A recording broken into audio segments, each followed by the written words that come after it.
Bueno, es un hecho que sin duda causa mucha indignación, pero también nos hacemos muchas preguntas, ¿no? Estamos hablando de una niña de 5 años y cuando nos ponemos a relatar el caso nos damos cuenta de algo que tiene que ver con los padres de familia. ¿Qué está pasando con ellos en este caso, no? ¿Por qué la niña se encontraba en la noche sola caminando por la calle? No solamente podemos hablar de lo que le ocurrió a la niña, que en este caso ha sido víctima de abuso sexual, sino puede haber sido cualquier otro caso.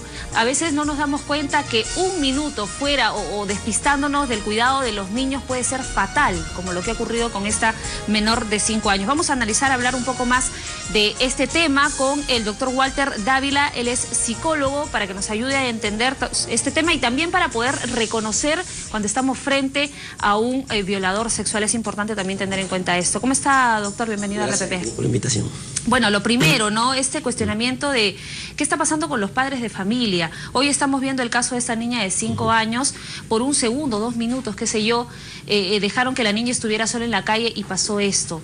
En ese sentido, ¿cómo analizar o cómo hacer un llamado de atención a los padres? Claro, yo podría decir que mucho exceso de confianza. Sí, también. Si bien es cierto que los niños... La niña tenía 5 años, más o menos se da cuenta, pero a veces los padres se confían mucho, dejan a los niños fuera, en las esquinas, y prácticamente en un segundo, un minuto pueden pasar muchas cosas. Por eso que es importante supervisar constantemente a los hijos, estar a cada rato mirando, inclusive cerquita a ellos. ¿Por qué?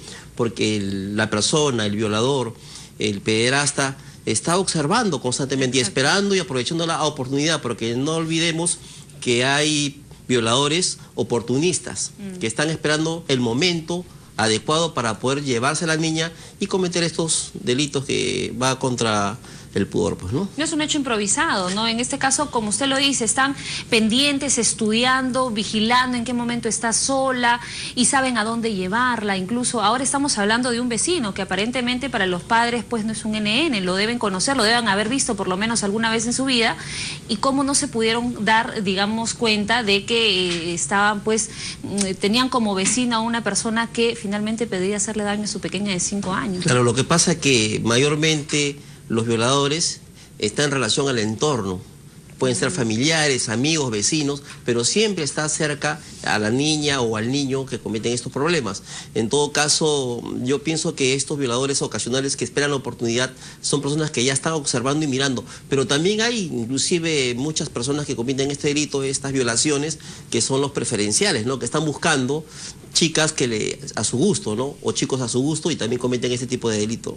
Ahora, ¿cómo reconocer a un abusador sexual? Hemos visto las imágenes de este chico, un joven de 19 años, uno lo ve y no cree que pueda ser capaz, digamos, de cometer tremendo abuso, ¿no? Claro, lo primero que hacen es ganarse la confianza, ¿no? Se gana la confianza del niño, inclusive de la familia, porque la familia lo conoce, saludan, son amables, corteses, encantadores, son manipuladores, pero nadie sabe lo que está pensando en este caso el violador. Entonces, una forma de poder reconocer a estas personas es porque son muy encantadores y sobre todo que están constantemente cerca de los niños. Vemos a estas personas que cuando comienzan a conversar con los niños lo tratan como adultos también, o sea, parece que los niños fueran ya mayores, comienzan a conversar con ellos de tal manera que tratan como si fueran mayores de edad. Otra característica en este caso de las personas que cometen este tipo de problemas son personas que no tienen, por ejemplo, no saben diferenciar entre lo que es bueno y lo que es malo. Ya sea la parte normativa, lo que es la ética, lo han perdido. Porque una persona normal, entre comillas, sabe lo que es bueno, sabe lo que es malo, sabe hasta dónde llegar. En cambio, estas personas prácticamente son psicópatas. Porque ¿qué diferencia hay entre un psicópata y un violador? Si no tienen sentimiento de culpa, violan al niño, el niño sufre, tiene angustia, tiene temores, tiene miedo, y aún así, o sea, no tienen ese sentimiento de culpa, igualito que en este caso que el psicópata, ¿no? Ahora, ese tipo de personas, como usted dice, psicópatas, todo tiene un origen, ¿no? Esto parte, digamos, de un problema de niñez. ¿También puede ser que ellos también incluso hayan pasado por este tipo de violaciones también? Claro, pueden ser niños que hayan sido violados cuando eran pequeños, o también pueden ser niños, por ejemplo, que cuando han sido pequeños han sido abandonados, maltratados, niños, por ejemplo, carencia de afecto, carencia de amor, niños que no han tenido la capacidad de desarrollarse adecuadamente, son niños con desajustes, son niños con problemas, ¿no? Psicológicos que permite que cuando estén jóvenes o adultos... Problemas psicológicos, problemas emocionales. Eso es, ¿no?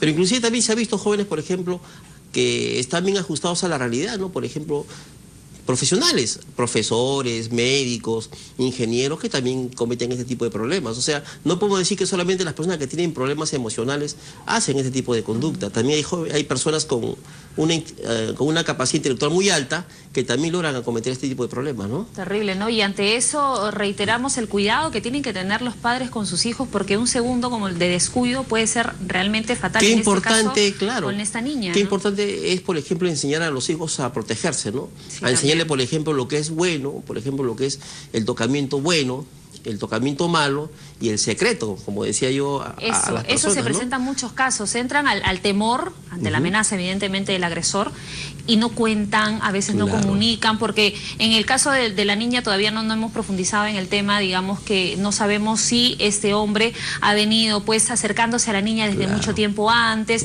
quizás ha entrado en tocamientos indebidos y la niña no ha Claro. informado a sus papás. Entonces también es importante conversar con eso el niño, por más pequeñito que sea, ¿no? Cuando yo le digo a mi hijo, por ejemplo, te dan una palmada, te dan la mano, eso es bueno, eso es saludable porque es parte de tu desarrollo personal. Pero en cambio, cuando tú ves que te tiran un puñete, te dan patadas, te dan golpes, ese contacto es malo. Sí, claro. Pero cuando quieren agarrarte las partes íntimas, eso es secreto. Tú tienes que saber cuándo y contarme inmediatamente, porque si tú no me cuentas, entonces va a haber problemas en cuanto a lo que te puedan hacer. Entonces el niño va reconociendo, se va dando cuenta cuáles son las partes íntimas, las partes de secreto, las partes buenas, las partes malas, inclusive para conversar con su mamá, conversar con su papá. Claro, también hay que decirles que estas partes íntimas no deben ser tocadas por nadie, es a excepción, ¿no?, por un especialista, siempre y cuando vaya acompañado con la madre, como por ejemplo el ginecólogo o ginecóloga, ¿no? Es muy importante tener en cuenta esas recomendaciones. Muchas gracias, doctor, por estar con nosotros en la Central de Información. Gracias por la invitación. Bien, son las 5 de la tarde con 5 minutos. Revisamos los titulares. Al regreso nuevamente va a estar con ustedes Jesús Verde. Permiso.